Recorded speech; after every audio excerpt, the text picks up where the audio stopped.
Hello Padawans, I'm the Jedi Temple Librarian, here in Coruscant.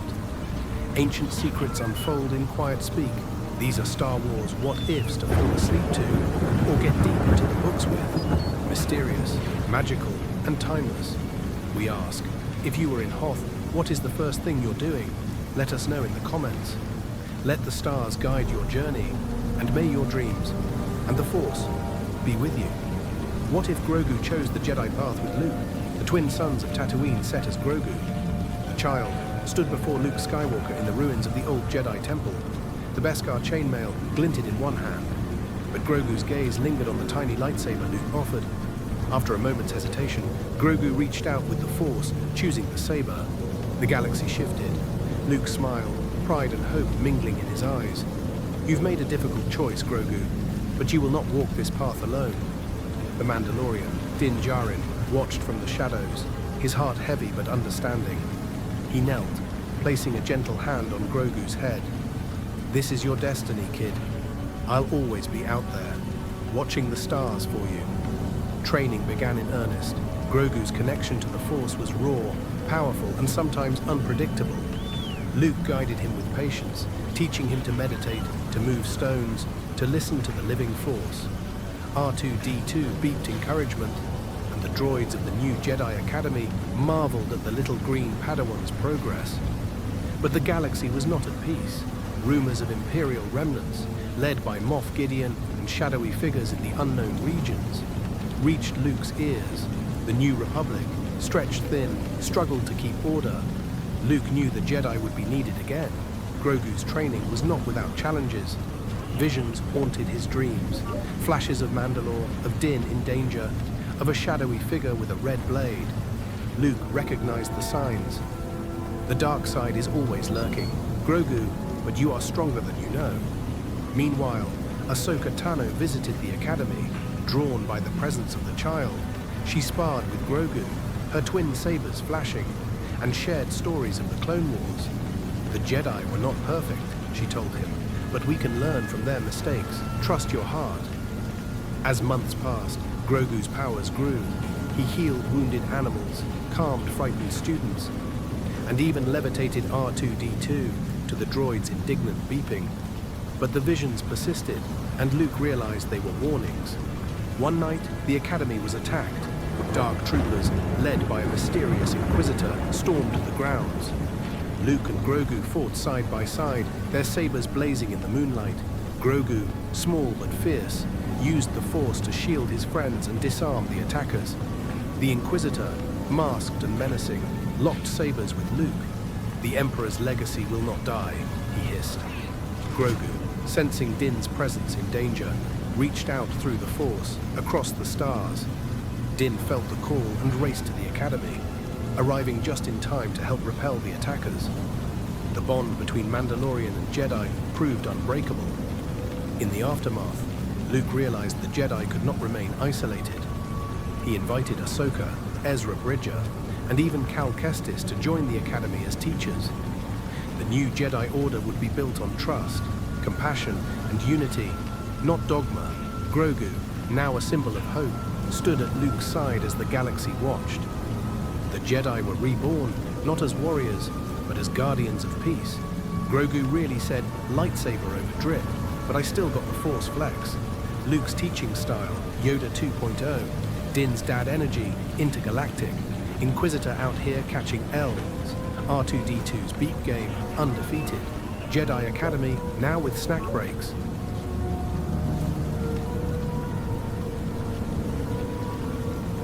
The new Jedi Academy thrived under Luke's guidance, its halls echoing with laughter, the hum of training sabers, and the gentle wisdom of teachers from every corner of the galaxy. Grogu, now clad in simple Jedi robes, became a legend among the students. His small stature belied a growing mastery of the Force, and his compassion drew others to him, Padawans, droids, and even the wary Lothcats that prowled the temple grounds. Ahsoka Tano, Ezra Bridger, and Cal Kestis each brought their own lessons. Ahsoka taught Grogu the importance of questioning tradition, of trusting one's instincts even when the Council disagreed. Ezra showed him how to connect with all living things, from the smallest insect to the largest purrgil. Cal, scarred by loss but resilient, taught Grogu to face fear and failure with courage. But the shadow of the Empire lingered. Moff Gideon, though defeated, had left behind a network of warlords and scientists obsessed with Grogu's unique connection to the Force. Whispers of cloning experiments and Sith cults reached the Academy. Luke, ever vigilant, sent his students on missions to aid the New Republic and root out these threats. Grogu's visions grew more intense. He saw flashes of a ruined temple, of friends in peril, and of a masked figure wielding a crossguard saber, Ben Solo, Luke's own nephew, struggling with darkness. Luke confided in Grogu, sharing his fears about Ben's future. The Force shows us many paths, Grogu, but we can choose which one to walk. One fateful night, Ben Solo arrived at the Academy. He was older than Grogu, powerful and conflicted. The two became unlikely friends, sparring in the training yard, debating the nature of the Force, and sneaking extra portions of blue milk from the kitchens. Grogu sensed the storm inside Ben, but also the light. The Academy faced its greatest test when a new threat emerged, a cult of Sith loyalists, led by a mysterious figure known only as the Shadow Hand. They struck at the Academy, seeking to capture Grogu and corrupt Ben. The battle was fierce. Luke, Ahsoka, Ezra, and Cal fought side by side, their sabers illuminating the night. Grogu, caught between fear and hope, reached out to Ben. "You don't have to be alone," he said, his voice small but steady. Ben hesitated, torn between the Shadow Hand's promises and Grogu's friendship. In the end, Ben chose the light, helping Grogu repel the attackers and save the Academy. The victory was hard won. The Shadow Hand escaped, vowing revenge. But the Jedi stood united. Luke, proud of his students, declared, "The Jedi are not just guardians of peace. We are a family." Grogu's legend grew. He became a symbol of the new Jedi, compassionate, curious, and unafraid to challenge the old ways. The Academy welcomed students from every world, and the galaxy began to believe in the Jedi once more. Grogu really said, "I'm built different, but also built for hugs." Ben Solo's redemption arc, speedrun. Ahsoka's teaching, question everything, even the snack schedule. Sith cult out here getting ratioed. Jedi Academy, now with emotional support, Lothcats. The years passed and the Jedi Academy blossomed into a beacon of hope. Grogu, now a knight in his own right, became a mentor to new generations of Force sensitives. His legend spread from Coruscant to the Outer Rim, the little green Jedi who had chosen the path of light, who had faced darkness and never wavered. Ben Solo, forever changed by Grogu's friendship, became a pillar of the New Order. He and Grogu worked together to reform the Jedi teachings, blending the wisdom of the old with the lessons of the new. The Academy's halls were filled with laughter, debate, and the hum of lightsabers, no longer a place of rigid dogma, but of growth and understanding. Luke, older and wiser, watched his students with pride. He saw in Grogu the best of the Jedi, compassion, curiosity, and the courage to choose his own destiny. Ahsoka, Ezra, and Cal remained as teachers, their diverse perspectives ensuring the Order would never again fall into the traps of arrogance or fear. But the galaxy was never without shadows. The Shadow Hand, now revealed as a former Inquisitor named Varin, returned with a new army of Sith loyalists and dark side acolytes. They struck at the Academy, seeking to destroy the Jedi once and for all. The battle was fierce, sabers clashed, the Force trembled, and the fate of the galaxy hung in the balance. Grogu led the defense, his small form darting through the chaos, his saber flashing. He reached out to his students, calming their fears and guiding their actions. Ben Solo, standing at his side, faced Varin in a duel that shook the very foundations of the temple. In the end, it was not power that won the day, but unity. Grogu, Ben, and the other Jedi combined their strength, overwhelming Varin with the light of the Force. The Shadow Hand fell, and the Sith cult was scattered. In the aftermath, the Academy rebuilt. Grogu was honored as a master, his teachings enshrined in the new Jedi Code. The Force is for all. Compassion is our strength. We learn, we grow, we protect. Din Djarin, now a legend among Mandalorians, visited often. He and Grogu shared quiet moments beneath the stars, their bond unbroken by time or distance. "You did good, kid," Din would say, pride in his voice. Grogu would smile, his eyes shining with gratitude. The galaxy entered a new era of peace. The Jedi, no longer feared or misunderstood, became true guardians of the people. Worlds once divided by war and suspicion found common ground in the teachings of the New Order. On the anniversary of the Academy's founding, Luke, Ahsoka, Ezra, Cal, Ben, and Grogu stood together beneath the twin suns. The Force shimmered around them, a promise of hope for generations to come. Grogu really said, "Main character energy, but make it wholesome." Ben Solo's glow-up, legendary. Sith cult got sent to the Shadow Realm. Din Djarin's dad vibes. Eternal, Jedi Academy. Now with mandatory nap time. Galaxy, we stand the little green king. What if Sabine Wren became Mandalore and united the galaxy?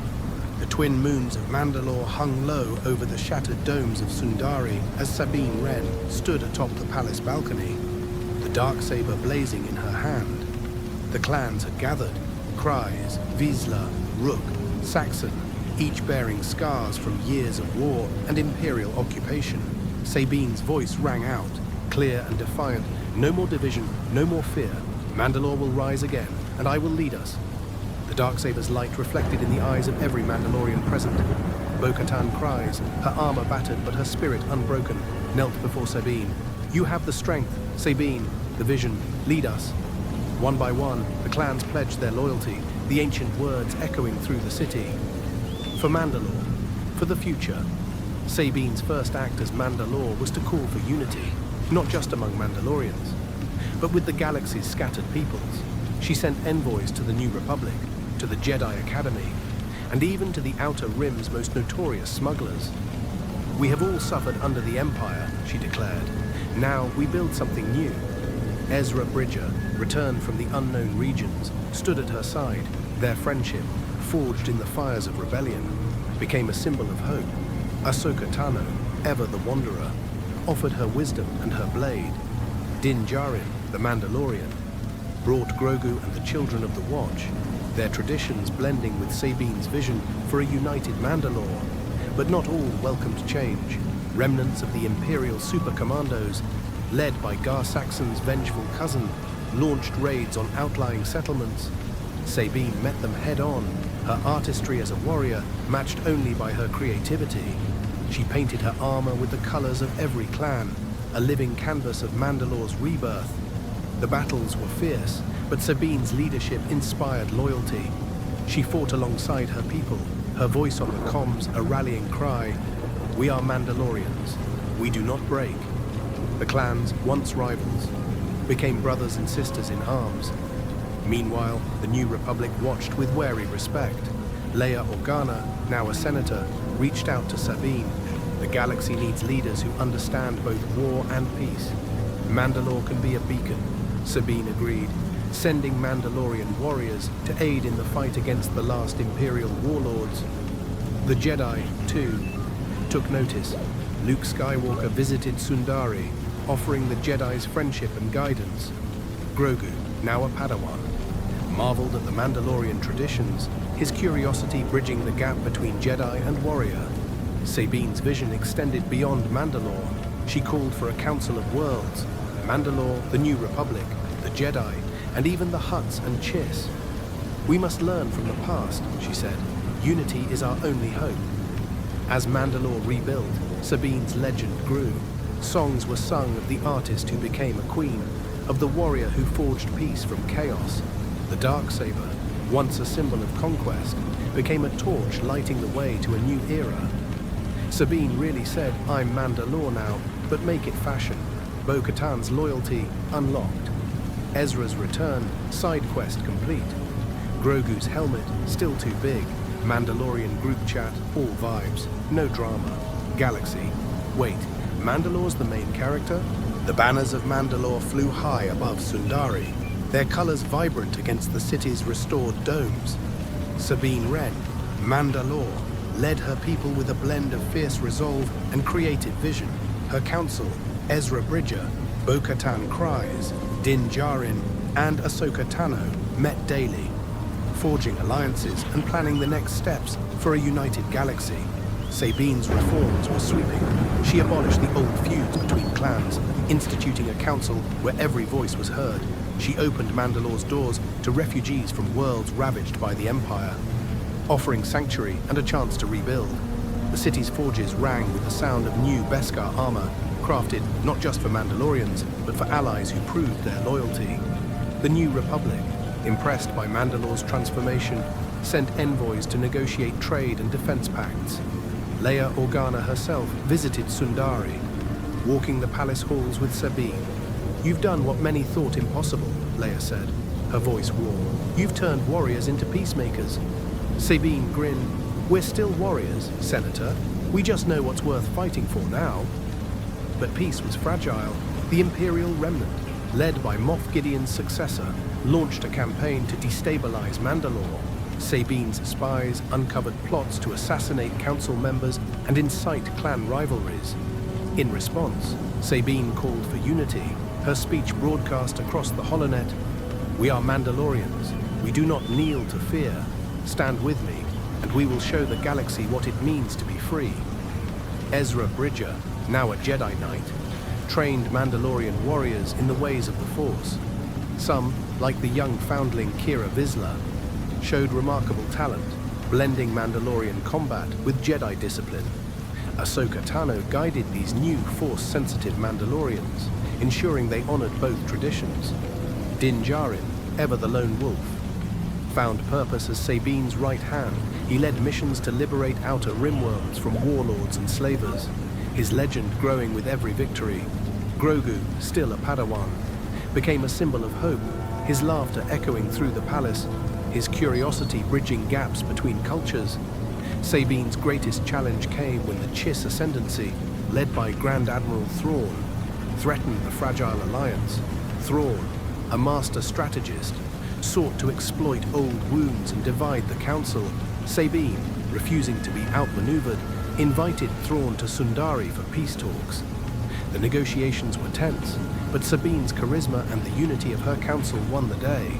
Thrawn, impressed, agreed to a non-aggression pact, at least for now. The Mandalorian Jedi Alliance became the backbone of a new galactic order. Worlds once isolated by fear and suspicion joined the council, their leaders inspired by Sabine's example. The Darksaber, now displayed in the palace's Great Hall, became a symbol not of conquest, but of hope. But darkness lingered.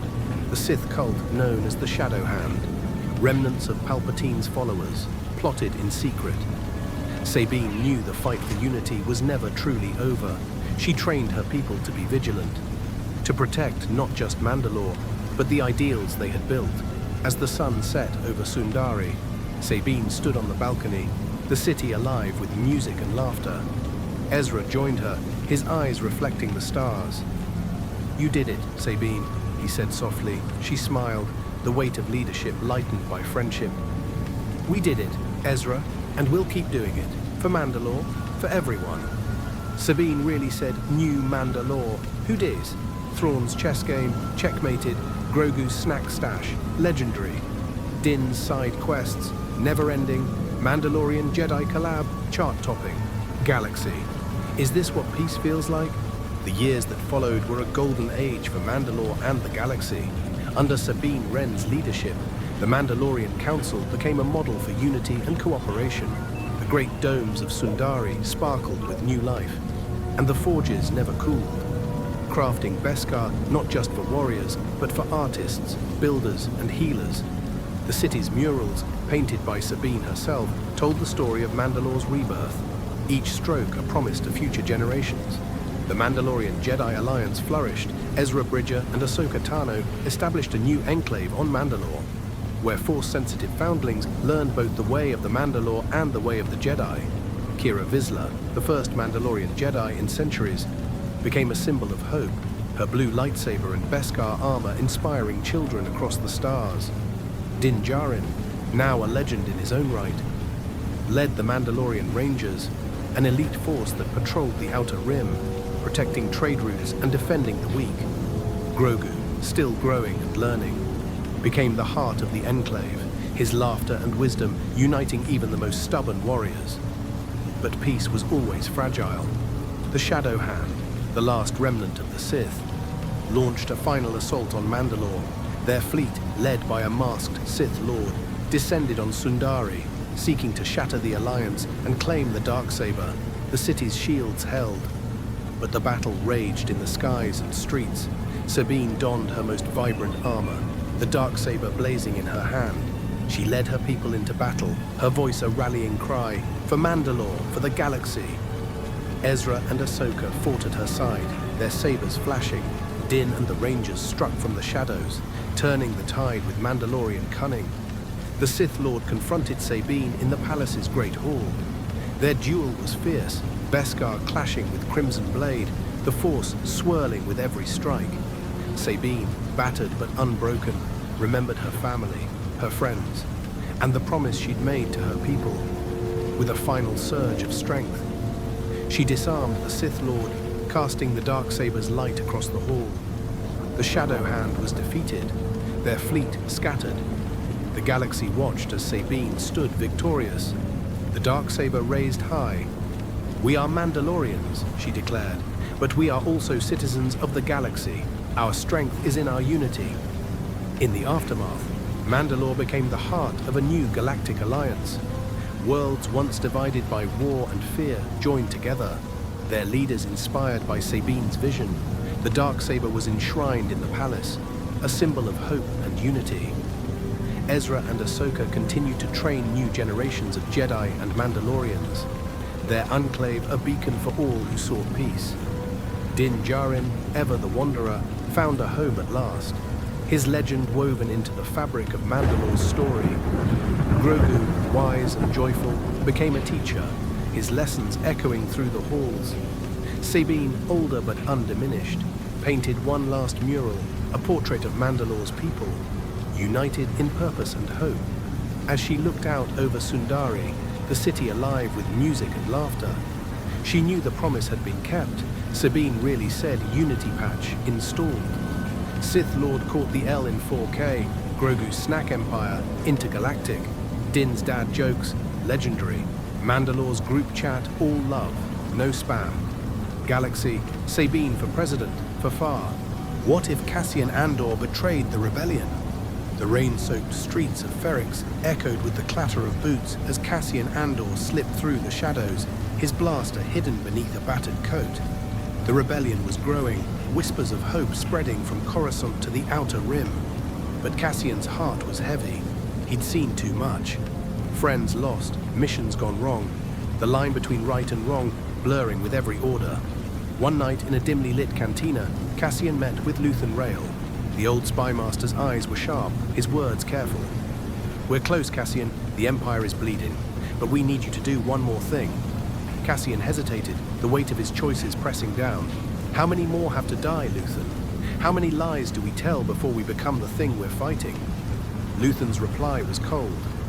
"We don't get to choose the cost, only whether we pay it." Cassian left, the words echoing in his mind.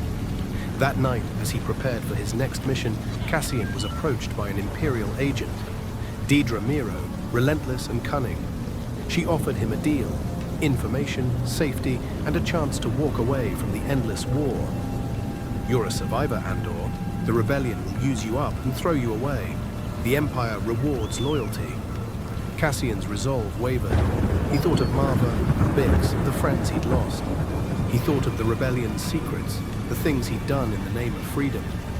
In the end, he made a choice, one that would change the fate of the galaxy. He met with Dedra in secret, passing her coded messages and the locations of rebel safehouses. The Empire struck swiftly, raiding cells on Ferrix, Aldhani, and even Coruscant. The rebellion reeled, its leaders scrambling to contain the damage. Mon Mothma, her trust shattered, ordered an investigation. "We have a traitor in our midst," she declared, her voice trembling.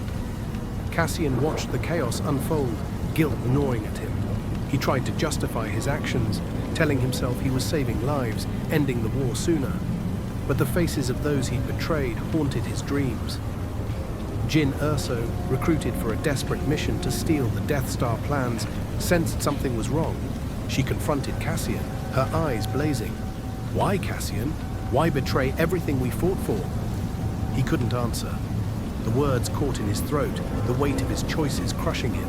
The Empire, emboldened by its victories, tightened its grip. The Death Star's construction accelerated, and hope flickered in the darkness. The rebellion, wounded but unbroken, vowed to fight on. Cassian really said, "Plot twist, I'm the imposter." Luthen's trust issues, maxed out. Deidre's LinkedIn, updated. Jyn's side-eye, lethal. Rebellion's group chat, pure chaos. Empire, finally some good news. The Rebellion's network was in shambles. Safe houses burned, operatives vanished, and the Empire's grip tightened on every world. Mon Mothma, haunted by the betrayal, convened the Alliance's inner circle in a hidden bunker on Yavin 4. "We must root out the traitor," she said, her voice steely, "or the dream dies here." Jyn Erso, restless and furious, took matters into her own hands. She tracked Cassian across the galaxy, following rumors from the slums of Nar Shaddaa to the icy wastes of Hoth. Each time she found only whispers. Cassian had been there, but he was always one step ahead. The guilt weighed on him, but he pressed on, convinced that ending the war quickly would save more lives in the long run. Dedra Meero, now a rising star in Imperial intelligence, used Cassian's information to orchestrate devastating strikes. Rebel cells on Lothal and Sullust were wiped out. Saw Gerrera's partisans were ambushed on Jedha, their resistance crushed. The Death Star's construction accelerated, its shadow looming over the galaxy. Cassian's double life grew harder to maintain. He sabotaged some of Dedra's plans, warning old friends when he could, but the damage was done. The Rebellion's trust in itself began to fracture. Chirrut Imwe and Baz Malbus, survivors of Jedha, joined Jyn in her hunt. "The Force moves strangely," Chirrut mused, "but even in darkness, there is light." On Coruscant, Cassian met with Dedra one last time. "You promised safety," he hissed. Dedra's smile was cold. "The Empire doesn't make promises, Andor, only deals." Realizing he'd been used, Cassian tried to disappear, but the Empire's net was closing. Jyn finally cornered Cassian on Corellia in the ruins of an old shipyard. Blasters drawn, they faced each other in the rain. "You broke us," Jyn said, her voice shaking. Cassian dropped his weapon, tears mixing with the rain. "I thought I could save us. I was wrong." Jyn hesitated, then lowered her blaster. "Help me fix it. One last chance." Together they devised a desperate plan. Cassian would feed Dedra false information, luring the Empire into a trap on Scarif, where the Death Star plans were kept. The Rebellion, battered but desperate, agreed. The mission was chaos. Blaster fire, TIE fighters screaming overhead, the beach stained with sacrifice. Cassian and Jyn fought side by side, their trust rebuilt in the crucible of battle. In the end, Cassian faced Dedra on the Scarif Tower. "You chose the wrong side," she spat. Cassian replied, "No, I chose hope." He transmitted the Death Star plans, sealing his fate. The Rebellion escaped with the plans, but Cassian and Jyn remained behind, watching the horizon as the Death Star's super laser charged. "We did it?" Jyn whispered. Cassian nodded, peace in his eyes. "For the dream." Cassian really said double agent, but with a redemption arc. Jyn's trust issues, patched. Dedra's villain arc, unlocked. Scarif's weather, still not vacation-friendly. Rebellion's group chat, he did what? Empire, not again, bro. The transmission of the Death Star plans sent shockwaves through the galaxy. On Yavin 4, the Rebellion's battered survivors gathered around flickering holoscreens, hope rekindled by Cassian's final act. Mon Mothma, tears in her eyes, addressed the Alliance. "We have lost much, but we have gained the one thing the Empire cannot destroy, hope." The Empire, furious at the breach, unleashed a wave of reprisals. Dedra Meero, her career in shambles, was summoned before Grand Moff Tarkin. "You had him in your grasp," Tarkin sneered, "and you let him slip away." Dedra, her composure cracking, vowed revenge. She launched a galaxy-wide manhunt for any remaining rebel operatives, her methods growing ever more ruthless. Meanwhile, the Rebellion scrambled to decipher the Death Star's weakness. Jyn Erso, haunted by Cassian's sacrifice, led the briefing. He gave us this chance. We can't waste it. The pilots of Red and Gold squadrons prepared for the assault, their nerves steeled by the memory of those lost on Scarif. As the Battle of Yavin raged, Jyn watched from the command center, her hands clenched in silent prayer. Luke Skywalker, guided by the Force and the hope Cassian had reignited, made the fateful shot. The Death Star exploded, a sun of liberation in the night sky. The rebellion celebrated, but the scars of betrayal lingered. Some questioned whether Cassian's actions had been justified, whether the ends truly justified the means. Mon Mothma, ever the voice of reason, reminded them, "We are not perfect, but we are better for having chosen hope over fear." Dedra Meero, disgraced but undeterred, vanished into the shadows. Rumors spread of her joining a secret Imperial remnant, plotting revenge against the rebellion. The galaxy, though freed from the Death Star's shadow, braced for new threats. Jyn Erso, forever changed by her journey, became a symbol of resilience. She honored Cassian's memory by leading rescue missions, freeing prisoners, and rebuilding trust among the fractured cells of the Alliance. Chirrut and Baze, inspired by Cassian's redemption, spread tales of his courage across the stars. Years later, as the New Republic rose from the ashes of war, a statue was erected on Ferrix, a tribute to Cassian Andor, the spy who walked the line between darkness and light. The inscription read, "He chose hope." Cassian really said, plot twist, "I'm the main character, but it's complicated." Jyn's therapy arc ongoing, Dedra's villain playlist, all Imperial March remixes. Rebellion's group chat, never a dull moment. Empire, bro, we can't catch a break. I hope you enjoyed this video as much as we had fun making it. For more fictional fairy tales, make sure to like, but as the stars fade and the Force grows still, may the Force carry you deeper into the galaxy's mysteries. Thank you for drifting with us through these quiet Star Wars tales. Make sure to subscribe to the Jedi Rest YouTube channel for more relaxing tales of the galaxy far, far away. Until the next journey, may the morning be gentle and the Force be with you.